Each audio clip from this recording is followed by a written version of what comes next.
I served 29 years in prison, and Anthony and I had a lot of long talks about parole reform while we were on the inside. We knew each other on the inside. We didn't know what journey we were going to take, but we knew we wanted to do something, that was going to be impactful, that was going to help change lives for people on the inside. I remember standing in front of a cubicle with Anthony, going over his parole packet. And he had these wonderful graphics inside.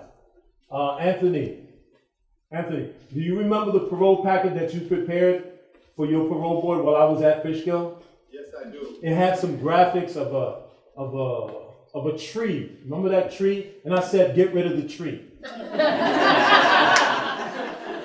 Get rid of the graphics. Tell your story, right? Use your story. Tell your truth. The parole board is a machine. It's a system. Just like this little phone. This phone does not love me. And I do not love this phone. Right? It's supposed to help me be productive. But sometimes it hinders me. Because I lose focus on all of the faces in front of me. People walk through the subway system and the streets down Canal Street. You never look at each other's faces. You never look at each other's eyes. We're indifferent to one another.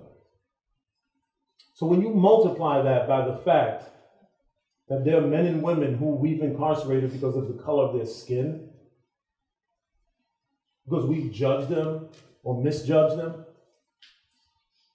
then we might as well just take this phone and hold it against your heart and say, this is what I love. I value people, I don't value systems. I took a course not too long ago, it was called Conquering Systems Blindness. That's what I want to do. I salute each and every person here. And some are familiar faces and some are new faces, old friends and new ones. Davon, I want you to raise your hand. Raise it up high.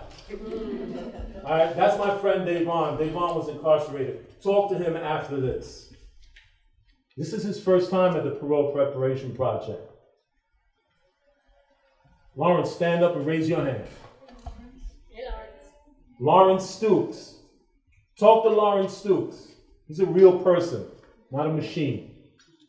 Listen to his story. This is his first time at Parole Prep. And this may be some of your first times at Parole Prep. I want you to be generous. Because coming home is a traumatic event for many people. I have known people. I was fortunate. I have an amazing wife. She's standing right there filming me, perhaps. I met my wife while I was on trial.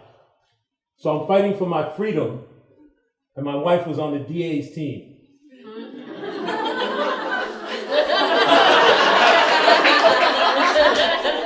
And somehow the magic happened, right? This magical thing that takes place somewhere between, the synapses, right? And that magical moment, turned into her turning to the district attorney and saying, you know what? I resign. Something magical happened. I can't explain it. Neither can I. And why would she want to follow a guy who's facing 25 years? And I know that sounds like regret. But I want to tell you, it's been an amazing journey. My wife, she humanized me in the same way that you humanized me. In the same way that you humanized me. My wife did that 20, I was incarcerated for 1 year before I met my wife. And then she took that journey with me, the odyssey of prison. 1988? Yes. Wow. She took that odyssey with me. It was that type of thing. We went on the I Love New York tour. And I never really had an appreciation for what she went through until I had the occasion to travel up to Sing Sing, to Ossining. And then I said, wow, what an amazing thing. My wife had to get on Metro North with packages and a baby. We were blessed with a child. My daughter was born the 20th of December, so she has a birthday coming. And then on the 25th, I got the greatest Christmas present that a man can get, my child. And she traveled to far and wide, Attica, all these different prisons. 14? Yes, 14 different prisons. She doesn't forget that. And she knows exactly how long I was incarcerated. But I want to tell you something. It's vital that when people come home, they're welcomed, and Parole Prep does that. Right? I was welcomed home, and I'm doing this work. It's vital that people coming home, men and women, are stabilized in the very first weeks of them coming home. So the money that you give, your generosity, is going to make it possible for somebody to have $50. It's going to make it possible for somebody to have clean underwear. It's going to make it possible for somebody to go visit their son or daughter. The fact is that 54% of men and women coming home from the carceral systems that we all pay taxes for are homeless. They come home and enter our shelter system. And yet we will not look them in the eye as we pass them by on the street. I have a personal policy. It's the policy number 1.